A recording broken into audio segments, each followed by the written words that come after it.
আমরা প্রতিদিন শহীদ হব, আমাদের গায়েবানা জানাজা এসে কান্না কান্না করে তোমরা একটু বক্তব্য দিবা, বাইট দিবা, এরপরই আমরা আবার তোমাদের পিছনে বলবো সে আমার ইমাম। ডক্টর ইউনূস সাহেব, আপনি আমাদের ততক্ষণ পর্যন্ত মুরব্বী, ততক্ষণ পর্যন্ত আপনি আমাদের গার্ডিয়ান, যতক্ষণ পর্যন্ত আপনি বাংলাদেশের স্বাধীনতা সার্বভৌমত্বের মানুষ, যতক্ষণ না পর্যন্ত আপনি বাংলাদেশের স্বাধীনতা সার্বভৌমত্বের প্রশ্নে, খুনি আওয়ামী লীগ গণহত্যার ফ্যাসিবাদের বিচার করার প্রশ্নে আপনি কারো সাথে আপোষ না করবেন, ততক্ষণ পর্যন্ত আপনি আমাদের সিপাহ সালার। আজকে একটা নতুন ন্যারেটিভ তৈরি হয়েছে। আপনাদেরকে বলি, এইখানে সংবাদ সম্মেলন করে বলেছি 626 জন ক্যান্টনমেন্ট থেকে কিভাবে পালিয়েছে তার উত্তর সরকারও দেয় নাই, সেনাবাহিনীও দেয় নাই। আপনারা যখন সেনাবাহিনী সংস্কারের করা দরকার ছিল তখন আপনারা করেছেন নারী কমিশন। ভাই, নারীর জন্য বাংলাদেশের যেই আইন আছে এই আইনই তো প্রয়োগ নাই। এটা তো শুধু রাষ্ট্রের সমস্যা না, সামাজিক সমস্যাও।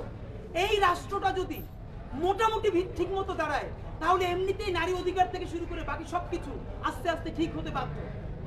যখন আপনি বিচার করবেন, যখন আপনি আর্মি কমিশন করবেন, যেটা যেটা নিয়ে করলে সমস্যা সেটা আপনি করবেন না। আপনি আর্মির রিফরমেশনের জন্য কোনো কমিশন করেন নাই। 626 জন, কে কত কোটি টাকা নিয়ে, আর্মির কোন কর্নেল, কোন লেফটেন্যান্ট, কোন ব্রিগেডিয়ার জেনারেল কত কোটি টাকা পেয়েছে, কোনো হিসাব হয় নাই। আমরা বলতে বলতে ক্লান্ত হয়ে গেছি, চুপ হয়ে গেছি। এইসব হাঙ্কি পাঙ্কি আমরা আর বুঝি না। অত্যন্ত ব্যর্থহীন ভাষায় আমরা আপনাদের সাথে কয়েকটা কথা বলতে চাই। প্রথমত, এই যে খুনি ফ্যাসিবাদের দোসর এবং ফ্যাসিবাদের রাষ্ট্রপতি, অনেকে বলছেন তিনি রাষ্ট্রপতি ছিলেন। ভাই, এমপি নির্বাচিত হয়ে তিনি স্পিকারও ছিলেন, শুধু রাষ্ট্রপতি ছিলেন না। রাষ্ট্রপতি এমপি হয়ে, সংসদ সদস্য হয়ে, স্পিকার হয়ে তারপরে তিনি রাষ্ট্রপতি হয়েছেন। প্রত্যেকটা এই যে মানুষকে গণহত্যা করা হয়েছে, এর লেজিটিমেসি চূড়ান্ত কার হাত ধরে গেছে? যাদেরকে শাহবাগ কিপনার মধ্য দিয়ে ফাঁসি দেওয়া হয়েছে, কার স্বাক্ষরের মধ্য দিয়ে গেছে? তার নামে এখন পর্যন্ত পত্রিকা আজকে রিপোর্ট করেছে, মূলধারা গণমাধ্যম বলেছে তার নামে হত্যা মামলাও আছে। হত্যা মামলা নিয়ে ফ্যাসিবাদের আইকন রাষ্ট্রপতি হামিদ কি করে ছাড়তে পারে ক্ষমতা, বাংলাদেশ ছাড়তে পারে? এখন আজকে নতুন করে বলা হচ্ছে, একটা টেক্সট খুব ভাইরাল হয়েছে, রাষ্ট্রপতির অফিস থেকে নাকি মানে তাকে ছেড়ে দিতে বলা হয়েছে। বাহ, এখন একটা নতুন সিস্টেম, চুপ্পুর উপরে দায় দিয়ে দাও। আমি আপনাদেরকে বলতে চাই, এই বাংলাদেশে চুপ্পু বলতে কোনো কিছু ফাংশনাল নাই।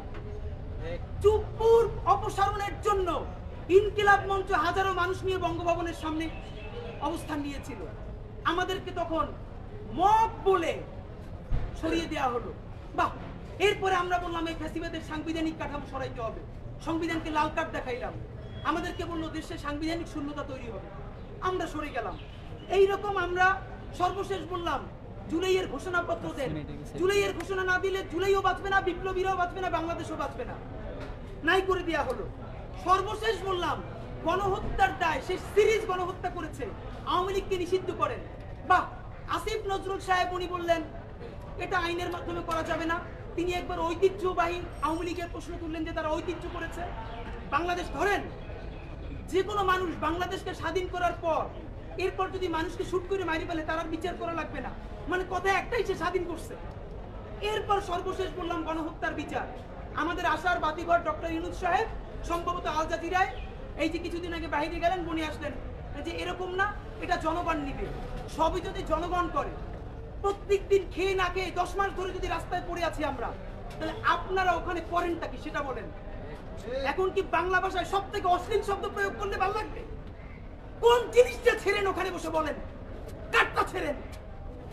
10 মাস বসে এখানে বলতে হইতেছে আমাদের একটা চুপ্পুর অপসারণ করাইতে পারি নাই, কিসি মব করছেন, সংবিধান বাতিল করেন নাই, জুলাইয়ের ঘোষণাপত্র দেন নাই, ফ্যাসিস্ট লীগ নিষিদ্ধ করেন নাই, গণহত্যার বিচারও বলতেছেন জনগণ করবে। আপনার কাজটা কি? না আপনার কাজ কি বলেন?